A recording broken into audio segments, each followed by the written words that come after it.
Good evening, everybody, and welcome to Take Two. Hope you all are doing well, and welcome for those of you who join us right now. I'm here with, of course, Randy, um, and we're going to take time and talk about what we spoke about on Sunday. If you did listen on Sunday, or if you're listening here tonight and you have questions, you can type them in. We have our screen here where we can look and see what it is that you're saying, what questions you might have, and we can try and address them as best as possible. And so that is welcome and encouraged. A couple of announcements tomorrow. We are going to be taking meals to the ER workers at San Antonio Hospital. That would be all the nurses, as well as the other people who are there. I don't know what other positions they're called, if they're interns or whatever, people who help clean. In fact, one of the things that I spoke with, I don't know if it was Chris at Hitchburgers or his wife, is Anna, I think it is, Yeah, green. um, that they have actually taken meals to the people who do like the janitorial work at the hospital, which I thought was really cool. Right, that even the people who are there, having to be there cleaning up all the things that go on, um, not forgetting them, and so these meals will actually be able to go to some of them as well. And so 70 meals altogether, 35 at 11 a.m. and 35 at 8 p.m. I share that with you so that if you want to participate in this, can't really join us in taking the meals there because not too many people can actually be there. We can't even go in the hospital and set it up. But if you want to donate towards that, you can go to thegenesisstory.com, find a place to give. We have our Zelle, Venmo, as well as online. So that is welcome if you want to participate in that way. And we want to continue doing this on a regular basis. It would be great if we could find other ways to do acts of kindness like this. That's one of the things we want to start stepping into as we move forward in this pandemic, which brings us to the topic. Sunday was a little different. It wasn't really what I usually do. I was kind of explaining how we see things on the horizon and how we are going to move forward uh, in that way. I did mention that we are going to start meeting together outdoors on Sunday, March 7th. I want to emphasize outdoors. We have purchased a large canopy. Well, larger. I don't know. Some churches have tents, like circus tents. Ours isn't that big. It's 10 by 20, and then we have two 12 by 12s. We are going to be setting up chairs outdoors as well as a TV. And the talk, I will be talking indoors just because of the recording equipment. But then afterwards, I am going to be outdoors with everyone else and talking together, maybe even having a time of questions and just prayer for one another and the things that are happening. And so you're invited to come and meet outdoors. We are going to be distanced, we are going to be masked, we are doing a lot of things to keep ourselves safe, which was at really the heart of the topic on Sunday. Um, Let me open it up to you, Randy. I mean, you were there Sunday, and as we were talking ahead just before this, you mentioned listening again. What are your thoughts just on, I guess, the topic in general, the things I said? Are there questions that kind of came up because of what was said? Those kinds of things. Yeah, I mean, I am I'm tracking with you. I think there's so many of us that are not really sure what to make of um, not only what's happening or what's going to happen, and you mentioned a coming spike again, right? Yeah. So um, I know Rick said that scared him. Yeah. But I mean, just some of that kind of things are like we're just. I think for myself, I'm just like it's day by day. I'm trying to get through this, and it seems like the cases are getting better. Seems like there's some relief, a little bit of relief in on the frontliners side of things, Yeah. and it seems like things are getting better, but maybe not. Yeah, and that's where I encourage everyone to get information from people who Mm-hmm. are actually professional, and not to just get information from TikTok or Instagram, Yes. blurb. If Yes. something can be said in 8 frames, it's probably not true. It's not all the way true. It's probably Yeah, it involves a lot more. And so I've been listening to Michael Osterholm. He's someone I've been listening to who's an infectious disease expert. That is his field. That is something he's been in for mega years, long before the COVID. He's written books that talked about what's happening now and just that we weren't prepared. And now we see that we weren't. And he is the one who I got information from that says with the new strain that has showed up in the UK, the B117, I believe it is, and there's another strain in South Africa and another one in Brazil, other variants. But the one in the UK that has already shown up here, it seems to be doubling every 10 days, which might not be a lot if there's only 60 cases, but it doesn't take very long for that yeah. to We know turn that. into thousands. And then we're back in the situation that we were back in June, July, where it's a spike, where our care facilities are overrun. And they're still very busy, but there is a little bit of relief, at least from what I'm hearing, the people who are working there. But the fact that it could go there again, if we are not aware of that, if we do not take precautions, then it's definitely where we will go. And so uh, you know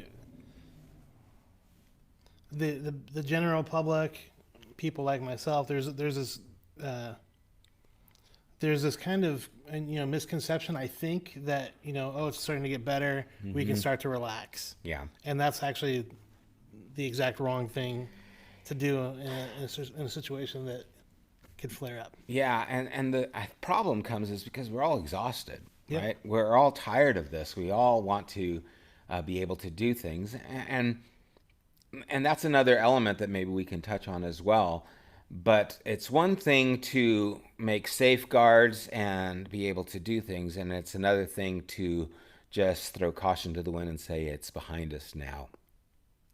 And that's what seems to happen. We seem to be either or. There's no kind of like, hey, how's the best way to maneuver through this? There seems to be like, oh, panic, everyone shut down, everyone close, and then like, oh, okay, everyone open up and disregard Yep. any precautions. And there has to be a middle ground in this.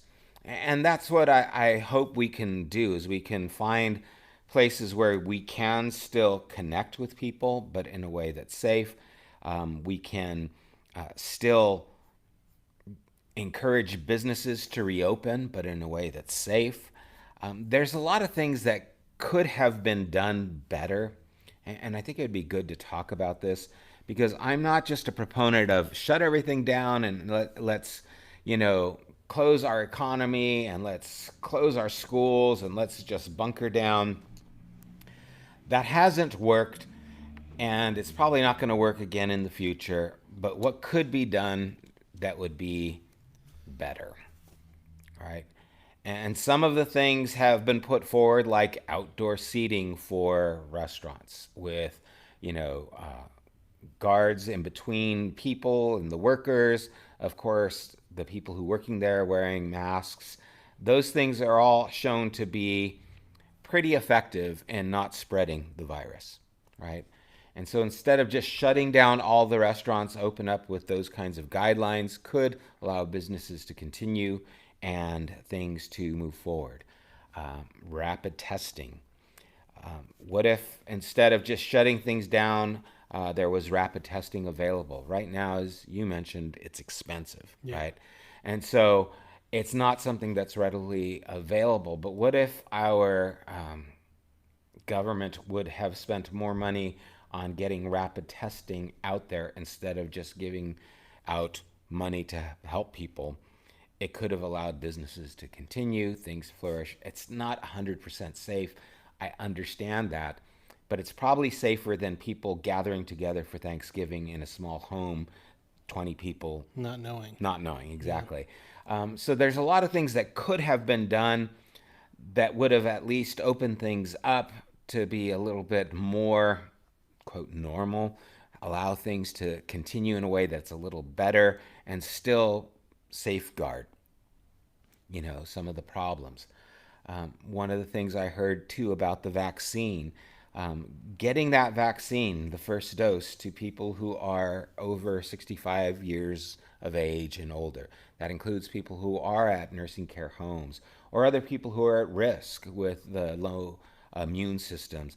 Getting that first dose to them will stop the inundation that's taking Mm-hmm. place in the ER and the hospitals, because that's the majority of the people who are going there and taking up the rooms. These all seem like commonsensical things to me that I'm hearing people say, but I don't hear the echo of, Yeah. right? Which is frustrating, because then it puts us in the situation that we're in, where it's either bunker down, everybody, nobody go out, nobody do anything, or throw caution to the wind. We're all going to meet together and just disregard that. Yeah.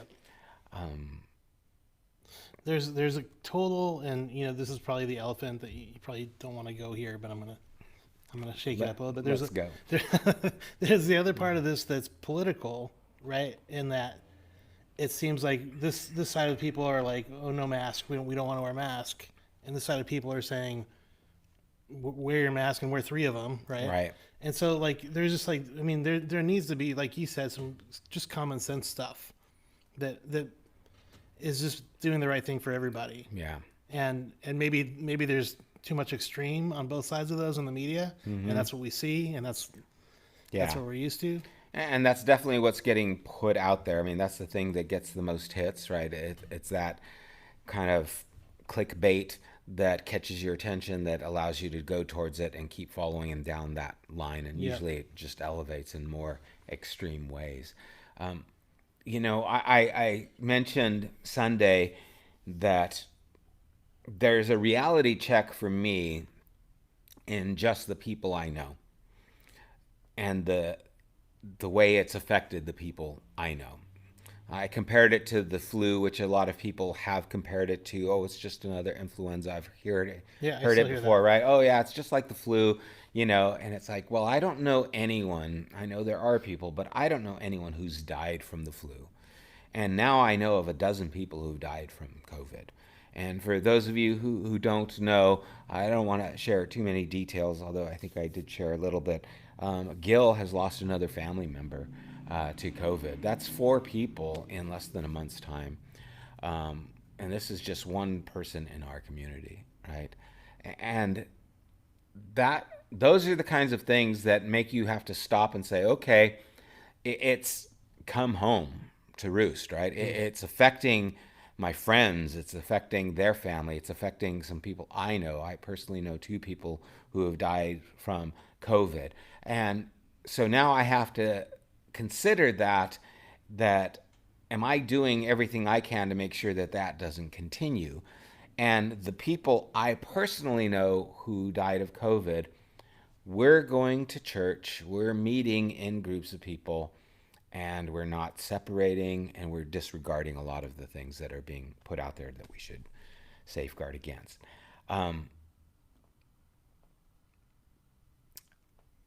what do I do with that information? Hmm. You know, is it is that how they caught COVID? Well, I don't know how you can guarantee it. I shared a story of one person who they're pretty sure their father caught it at a Christmas gathering and ended up dying. What do you do with that information? Do you just say, oh, it's just a small statistic? But what does that girl, what does her family think of that church that was meeting together, disregarding any precaution, and now someone they love is dead? What does that put in their mind? What taste does that leave in their mouth regarding church and this attitude? Hmm. There is, and I've probably said this before, but there is the idea.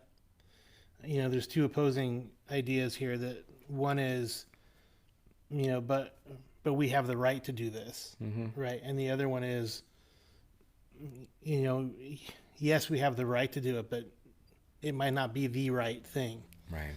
And so there's, and I'm trying to walk this center, because I definitely Yeah. I have an opinion on this, but I feel like I understand people on both sides of that. Mm-hmm. I I just keep going back to the fact that, you know, uh, if, the founder of our faith, right?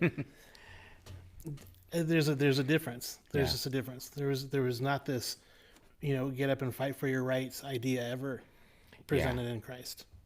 Yeah. And I agree too with the freedoms, and that's why I kind of mentioned opening up things and that the freedoms. Mm-hmm. Paul told the Corinthians, "You're free to do everything, Yeah. but not everything's beneficial." And this is one of those things where what is beneficial, right? Um, I feel a little schizophrenic in the fact that we are going to enter into a spike. We have a person here who has lost 4 family members in a short period of time, and we are going to open up on March 7th. Those seem like conflicting things to me, but I think they can be done in a way that still is safeguarding not only the people that are there, but also those freedoms that we want to be able to share with one another. And if we couldn't do that, I would have to make the choice as pastor, what is more important? All right, the safety and health care of these people or my freedom to gather together. And like you said, what would our founder do? What would Christ do? What would the early church do? What did Martin Luther do? As I mentioned Right. him, during the bubonic plague that lost millions and millions of people in Europe. I mean, it was like almost 40% of the population in some places were wiped out because of the plague. And yet there was the attitude of, hey, we're going to take precautions, we're going to fumigate, we're going to purify the place, I'm going to take medicine, I'm going to give medicine, but if someone needs me, I'm going to go, and I'm not going to neglect my responsibility as a minister to take good news to the people that need to hear it and need to have it. And that's kind of where I'm trying to juggle and find ourselves at. Yeah, and you've always kind of, whenever we've talked about this, I'm sure you've said this from the pulpit, but just in general, it's something that I've used to kind of guide the way I've thought about this. And look, I don't want to live in fear, Mm-hmm. And so every time I'm like, well, am I making this decision because I'm afraid, or am I making it because I want to do something beneficial for other people, or what I mean, what's Yeah. my motivation in this decision? And that's Yeah. been a tough one, but it's been a kind of a guide point for me is we're in uncharted waters. Yeah, and I think that's huge. I mean, what is our motivation? Why do we want to meet? Mm-hmm. Why do we feel the need to meet? And how can we do that in a way? Well, first, can we acknowledge the reasons why? And then, second, can we deal with those in a way that actually helps our presentation, especially to the world that's watching us? And I know a number of people who see churches meeting without regard, and they have this hostility Yep. towards that. And what are the odds of those people being able to be receptive to a message that seems, from their point of view, as you don't care? You don't care about people. You just care about your rights, your freedoms, and I'm not sure what they even think that they're doing by meeting together. Well, if I was to play the part of the skeptic and Mm-hmm. looking in, if I was on the outside looking in, I would think, um, well, they've got to get their paychecks, right? Yeah. So Yeah. And that is such a reality whenever you have an organization, right? Whenever we talk about church, and we don't mean the people who follow Jesus, mhm. but we mean a organization, a denomination, it could be Genesis, it could be fill in the blanks. I won't. When we start thinking of an organization, well, how do we pay for rent? How do we pay the salaries? How do we pay to keep the lights on? How do we do these things? Well, we need people to be able to do that, right? And smaller churches, especially, have taken a hit during this time that don't have a lot of people who are able to contribute, but larger churches that have a big machine to keep running, Yep. have lots of people on staff, have lots of lights to keep on, have a bigger pill they have to swallow if that starts dwindling. And so, does that now start to motivate your decision to get people back in so that they can give? Right? Um, that's definitely something that you have to think about. I know that we took precautions at the beginning with our landlord to cut the rent in half so that that would not play a big part in there. And truthfully, the thought of doing something because of the money terrifies me, right? It's like at that point I would betray my faith and so many, my Mm. personally it's like if I did this just for the paycheck, if I did this just because I want to keep the machine running, then I am betraying what it means to be a follower of Jesus who cares about people, because then I'm caring about the organization, right? But that's the truth that people are either not talking about or not, addressing. Yeah. You And know, it's a tough one because there's some of that that's, like you said, little churches are taking a hit. yeah. I mean, and we're a little church. It's definitely take give. We've taken a hit, but not one where we're going under. Not one where we're not, able to continue. We're not losing. We're not, you know, losing our battle here. And some people have been very generous and have kept things going. So we're okay. Um, Gratefully, even though some people have left. I mean, we're still able to step into things like uh, serving frontliner. We're still able Yeah. to do some of those things. In fact, I think we need to do more of those things, Mm-hmm. right? I think those are exactly the kinds of things that show our motivation for being here, right? Those are the things that show people what we're about, that it's not going to be about, oh, we have to keep the lights on, we have to gather together. It's like, no, we're going to do everything we can to keep people safe, and we're going to continue doing all that we can to show love to people who are in positions that we can help. I think that's important.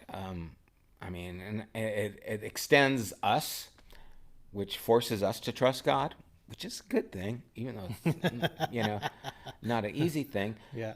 Um, but I think it's an important thing for us to recognize and believe. Hey, I do trust God to meet my needs, not all my wants, not all my desires, of course, but with that, what can I do then to trust Him for living a life that is a life of faith? And so those are the steps we're taking. Even as I mentioned too, Meals on Wheels, if we can step into that arena and help out by volunteering time or maybe even finances, we'll have to see. Um, those are great ways for us to be a light to the world, Yeah. you know. Starting And right here. yeah, I mean, we're better, right, than Yeah. where we're at right now. Yeah. And just I mean I know a lot of people probably don't know too that we've incurred other costs this year because we've had to learn how to live stream and those Yeah. types of things too. So technology, just I'm just Yeah. we had to. Uh, I think we're not the only church that had to do that. I think everybody Yeah. scrambled. Yeah, and it has been a big cost. I mean, Mm-hmm. it's taken a big chunk from us. And I know some people, when I sent out that newsletter with our budget, some people freaked out because how much money was like, oh no, we're in the red. It's like, no, we're not in the red. We just spent a lot of money. And that financial chart just gave a specific period of time. And we plan on doing this more often, giving updates financially. To do that, though, we are having to upgrade our software because it puts too much of a burden on Gil to have to go through and do this as he is right now because our software is up to date.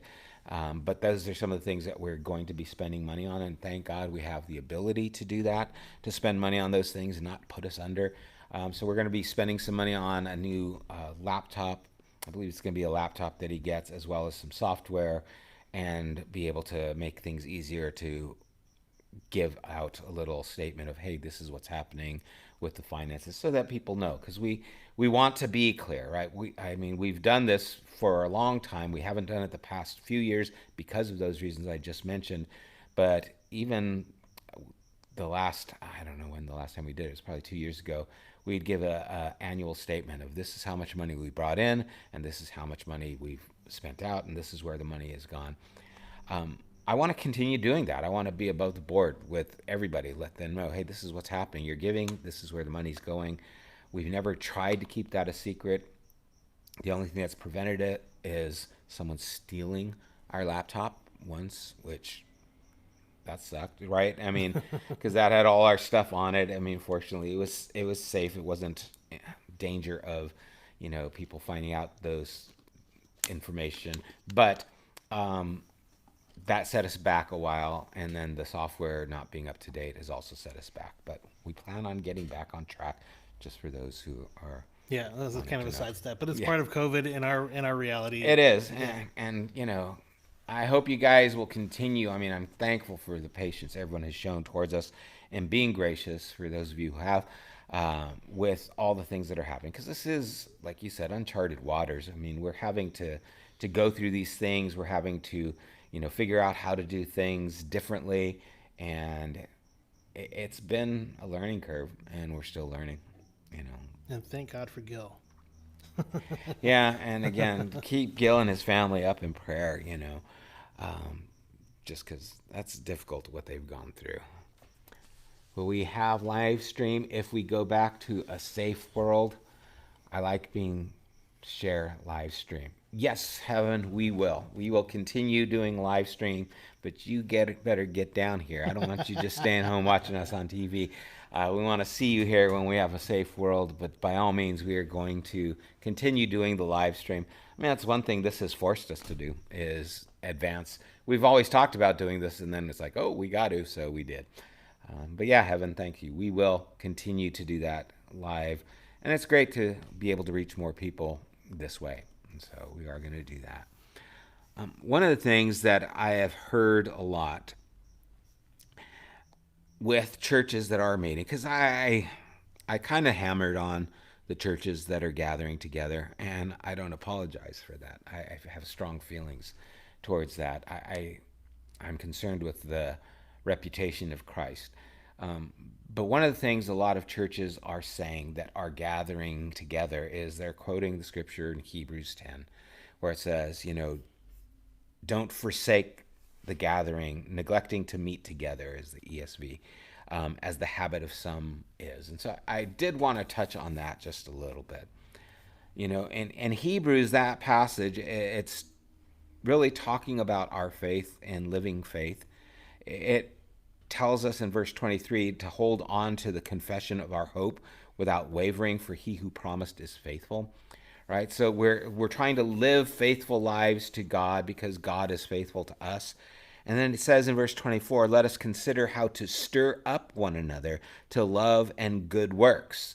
So that's the positive. That's what we're trying to do. The negative is not neglecting to meet together, as the matter or habit of some is, but encouraging one another, and all the more as you see that day approaching. It is talking about us maintaining a faith that can be seen by stirring up the right behavior in one another.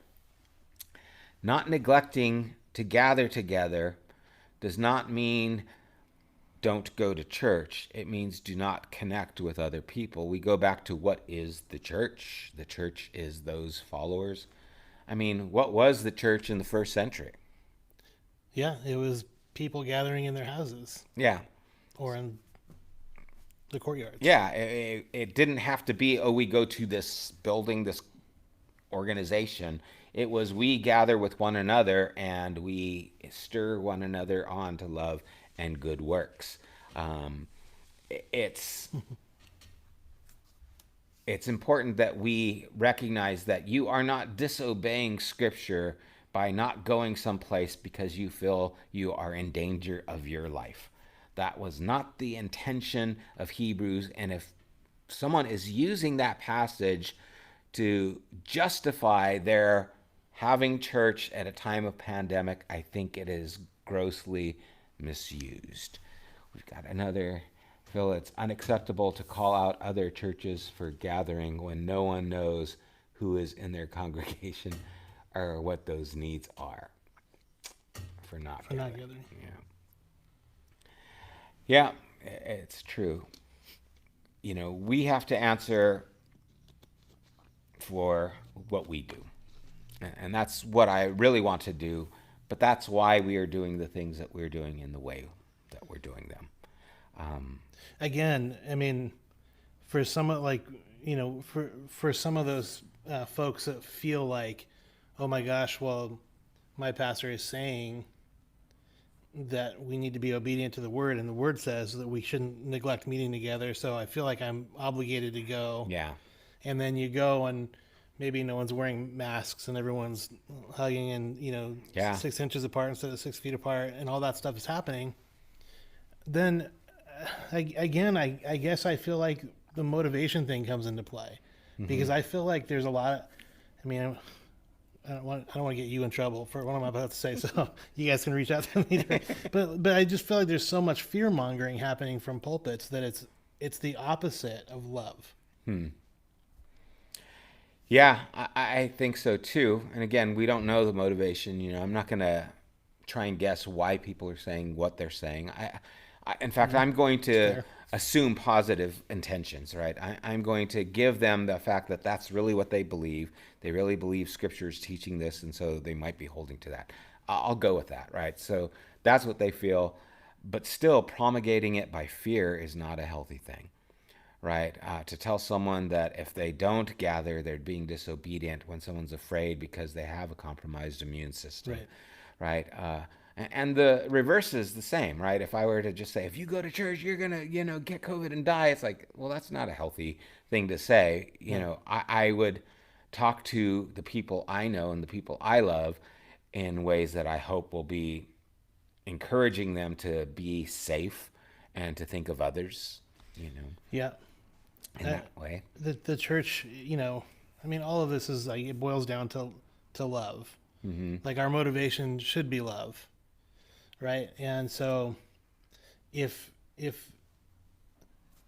for me, it's like, man, we have folks here that are you know upwards of 65, what I mean, who are in that you may be healthy, but you're still in that risk zone, right?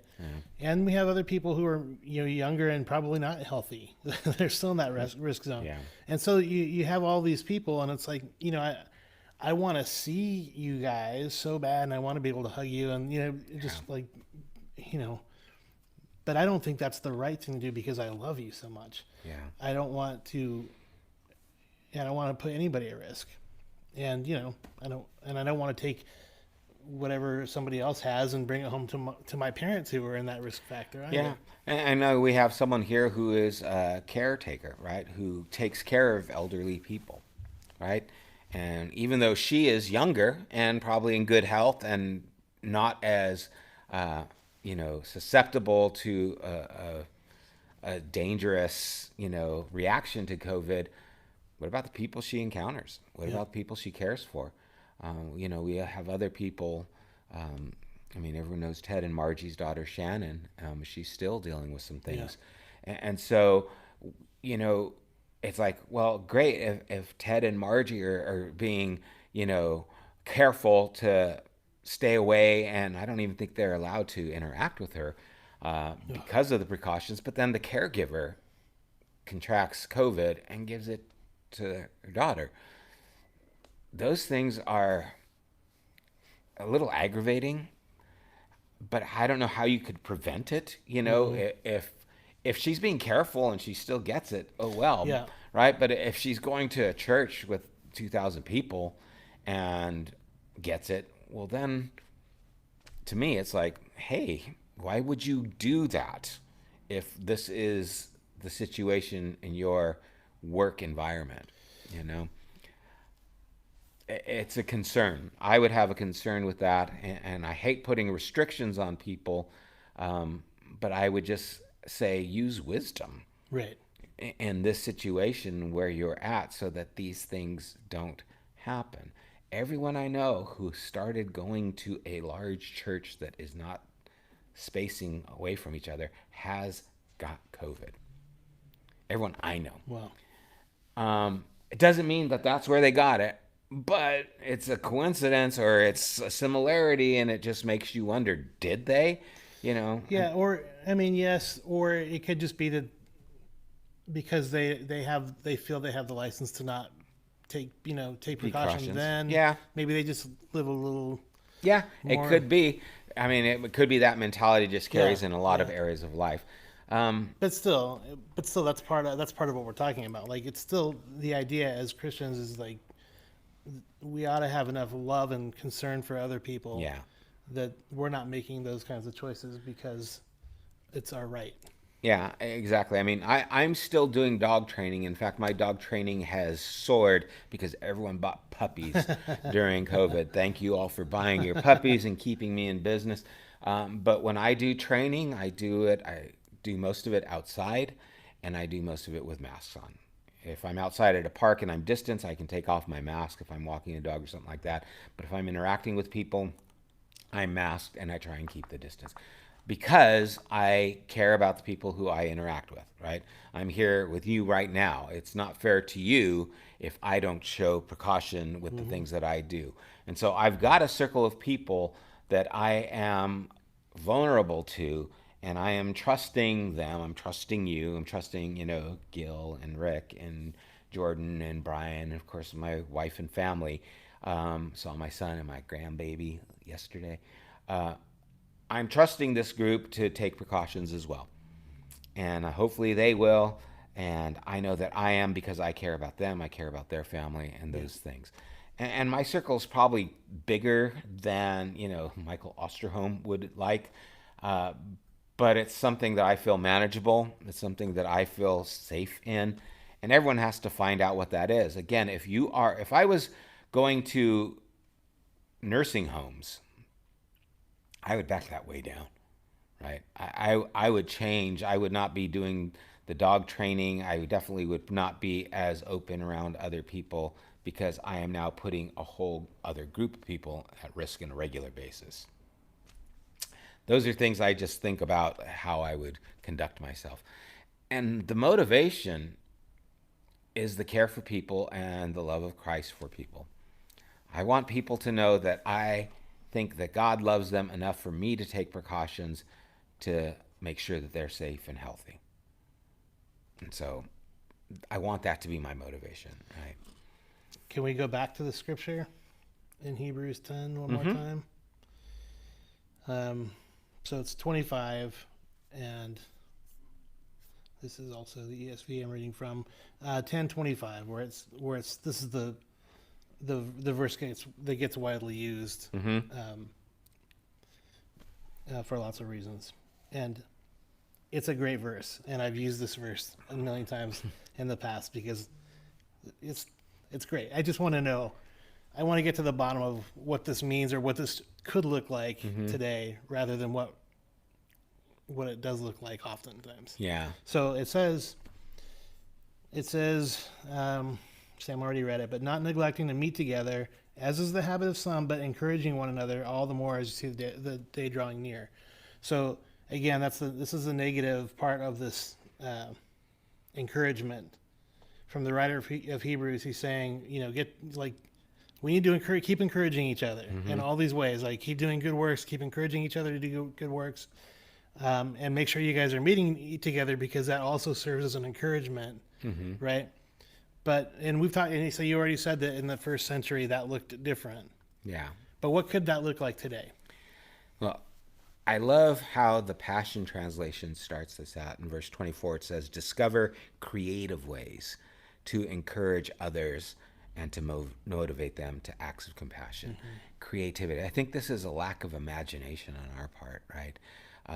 I think the creative and imaginative ways to encourage one another can even be through a phone call, can be through a gift left on a doorstep, could be on a meal given or taken to somebody, could be on a card sent out to someone saying thinking of you, could be taking food to care, take first responders and caretakers.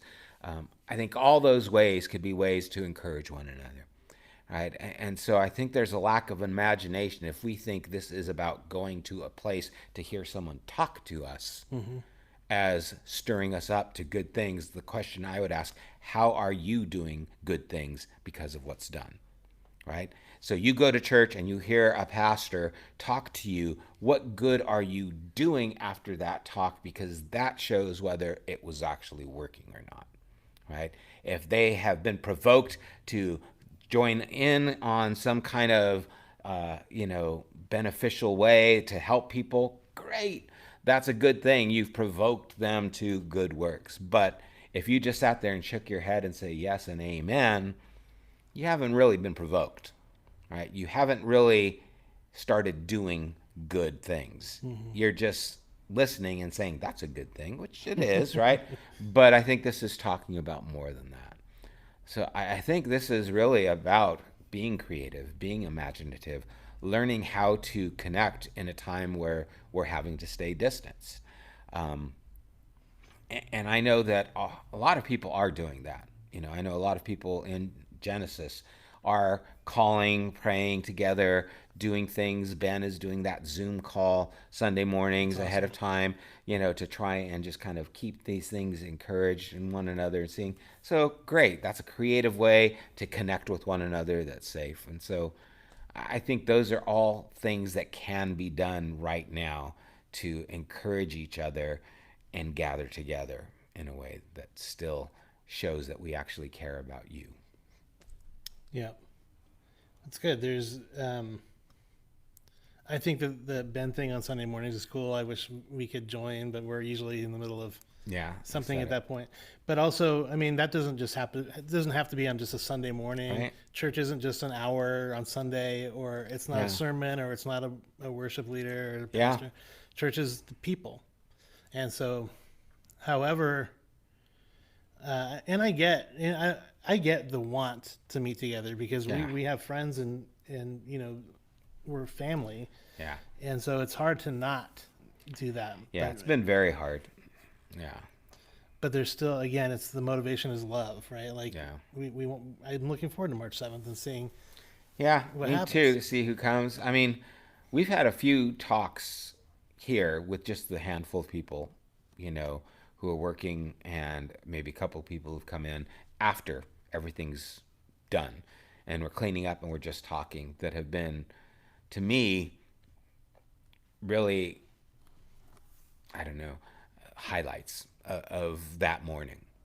For me, is having conversation with someone, talking through something instead of me just talking at a camera, and for people who are here.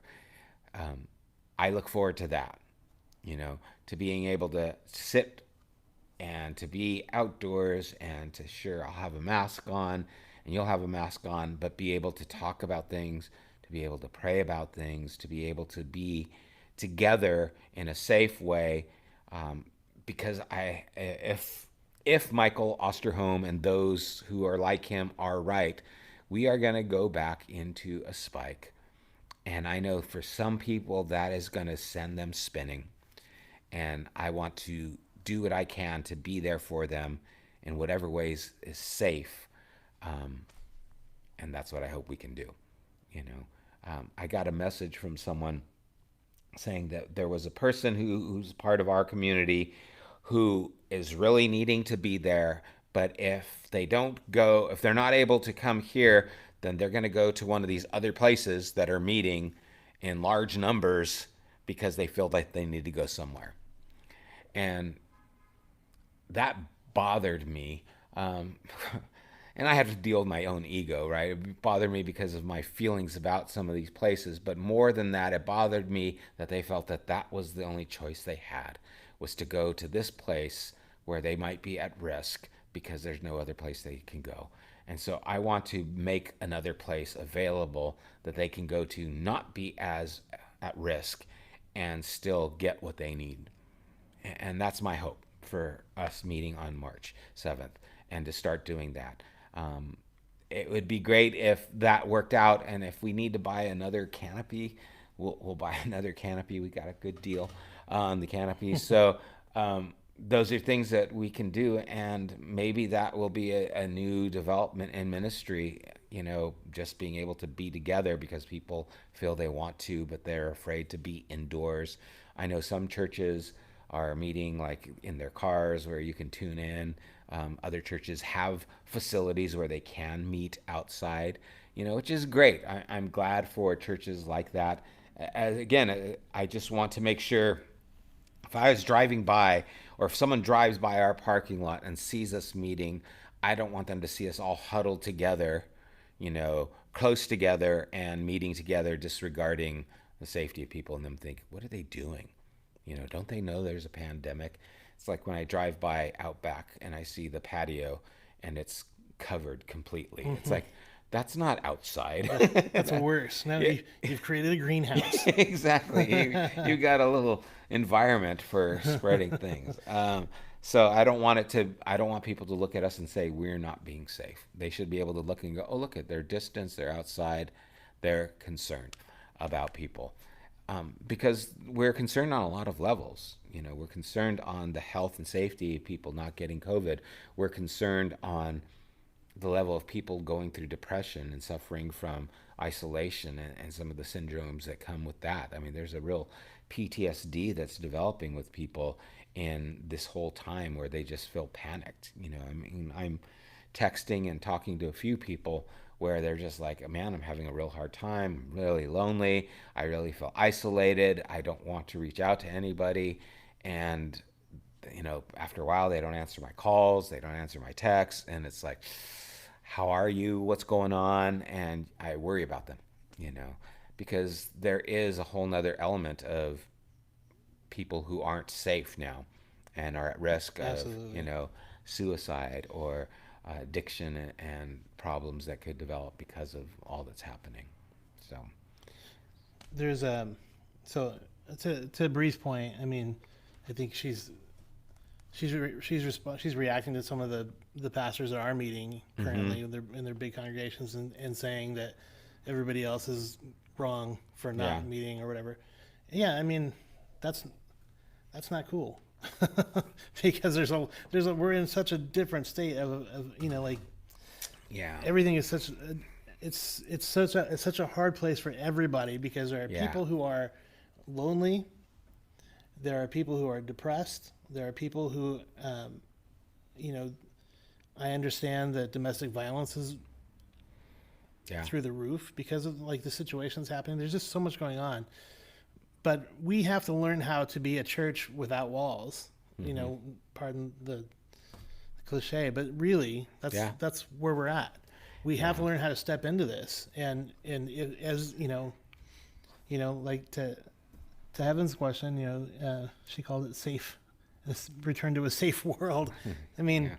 I hope we do, but I hope that it's never. I hope that we never take for granted what we learn during this time. Yeah, and I hope we become more, Yeah, not less, because of yeah, it. Yeah, definitely. And yeah, I mean, when I hear a pastor, because I've been listening, especially before I did the talk Sunday, I listened to a few people who are meeting and wanted to get their viewpoint. And when I hear them calling out and saying we're, all those pastors who are not meeting together, that's because of a lack of faith and those things. It's like, like Bree said, you don't know the people in our congregation. What if they are all elderly? What if they all have, preconditions that are susceptible, bad immune systems? How how can you tell us what we should do when you don't know who we are, right? And so I don't want to do the reverse and just throw that at them and say, well, you guys are all doing this. But I am coming at this as in a place where we are to live at peace with all men. I mean, I shared that passage in Romans last week, Romans 14, where it says, so then, make it your top priority to live at peace with in harmony in your relationships, eagerly seeking to strengthen and encourage one another. Stop ruining the work of God by insisting on your own opinions about food at this point, but it could be about COVID. All right, I'm going to insist on my opinion, but instead, right, we can eat anything, we can do this, but I don't want to do anything that offends someone. I don't want to offend the people who drive by and see us showing disregard for the health of people. I don't want to offend those people. I've shared this quote from Irwin before. I'd rather make 1,000 Christians angry with the privilege of journeying with one person to Christ, right? I'm not here to please Mm. people so that they like me because I'm following in step with what they think I should do. I'm here to win people to the cause of Christ. I think that's our agenda. And how can I best do that? I can't do that if I am putting up an example that they see as hostile and uncaring, right? I mean, and this is kind of something that we talked about back when the whole political thing was going, which, you know, that was a lot of fun. Um, just caused a whole uproar there. How can I best portray myself as a follower of Jesus that can reach people who need to hear his love for them? And that's what I want to do. And that's what we want to try and do here at this time. And that includes so many different people. And so that's Right. where we kind of find ourselves at. So then, to be clear, Mm-hmm. you're not for massive lockdowns and shutdowns, and No, you're no, I'm you're not also for. not for wearing 7 masks. No, I'm not. Not I yet. am for being aware, being informed, and moving forward in a way that seems to make sense according to science, according to the cares and needs of the people. Um, and I think it can be done. There's no way it's going to be perfect, right? You can't stop everyone from doing things, and you can't disregard things and it not have an effect. There's got to be a way to understand what's happening and live in such a way that is going to help things move forward in a better way and not in a way that's more detrimental. The virus is going to spread if we think it's not there and if we don't regard it at all. The the spread rate will decline if we take precautions, find out who has it so that they don't meet, which could be, again, the rapid testing, vaccinate the people who are most at risk so that they don't overwhelm our healthcare system, because that's what's happening. That's the concern. You know, people talk about percentages. Oh, the percentages, people die are so low. It's like, but the percentages of people in the hospital is so high, and the amount of time that they're staying there is so high, and the amount of cost the health system is incurring is so high. Those are things that we can deal with and help. Can't stop everyone from, getting the virus, but we can stop a lot of people from getting it, and we can stop the people who are most at risk from having such a severe effect by it that it harms them, kills them, or the system that's trying to care for all of us. Right. That's kind of how I see it, That's it. That's it in a Yeah. nutshell. And, you know, just be careful what you listen to out there. There are so many things. Again, it bothered me that a pastor who talks to so many people would say something like, I don't know if the vaccine is safe or not. It's like, I understand there's been people who have died from the vaccine, but the number is small, and it's usually the people who are already very old, and there's already a percentage of those people who die even in that time period, whether it was vaccinated or not. I think those are the kinds of things that get blown up, and like you were talking about, gets that mass hysteria. But this pastor went on and said, I don't know if you should get it or not. I don't know if it's going to have, these other biochemical things that can trace you or not. It's like, what are you saying? It's again stirring up the fear. Um, be careful who you listen to. If you want to find out what's in the vaccine, talk about the people who are putting it together, because it's not just one person. It's not just Bill Gates.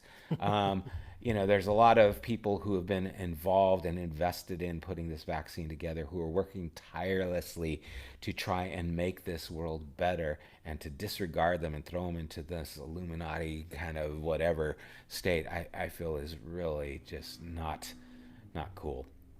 disregarding their hard work and what they're doing to try and make the world safer. Every vaccine has a risk. It's always That's been. true. There's always a risk. But the risk for not getting it to the people who need it is greater. And again, 80% of the people dying, over 80% of the people dying from COVID are in the elderly range or have these other system or problems in their system, immune system problems. So let's get them vaccinated so that we can help those who are the least of these and care for them and show God's love to them in that way. I'll amen to that. Okay. Well, we're coming on about an hour, 55 minutes, so we'll close this up.